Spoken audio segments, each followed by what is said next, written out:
بسم اللہ الرحمن الرحیم. اسپیکر صاحب، میں ایک چیز کی وضاحت کرنا چاہتا ہوں.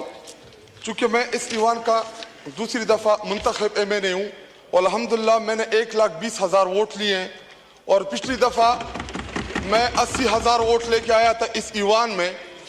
اور مجھے اس ایوان کی تقدس کا بھی پتہ ہے، اور الحمدللہ میں ایک ایجوکیٹڈ، میں نے M S C honour agriculture کیا ہوا ہے، اور میں ایک سیاسی کارکن ہوں. مجھے اپنے بڑوں کا، پارٹی کی لیڈرشپ کی جانب سے مجھے یہ تربیت دی گئی ہے کہ آپ نے عزت کیسے کرنی ہے، بڑوں کی رسپیکٹ کیسے کرنی ہے. لیکن اسپیکر صاحب نے اب سے پہلے جب وہ ادھر بیٹھے تھے اور منسٹر صاحب نے بھی اپنی تقریر میں اس کا ذکر کیا، حالانکہ اپوزیشن لیڈر صاحب کا انہوں نے مائک بند کیا اور میں کھڑا ہو گیا کہ جی ان کا مائک کھولیں.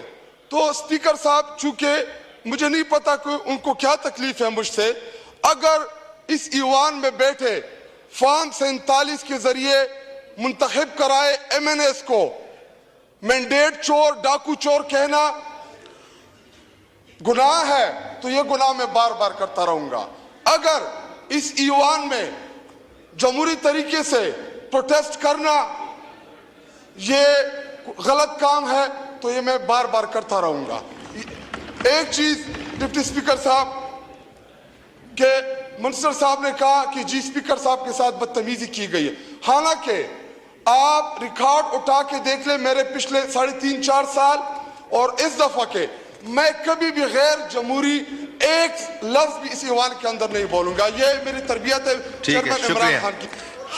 شکریہ، آپ کا پوائنٹ آ گیا. جی ڈپٹی اسپیکر صاحب، وہ یہ کہ اس ایوان میں جو ہمیں بھاشن دیے جا رہے ہیں کہ جی ایوان کو ہم نے چلانا ہے، عمران خان کو رہا نہیں کریں گے، ایوان نہیں چلنے دیں گے.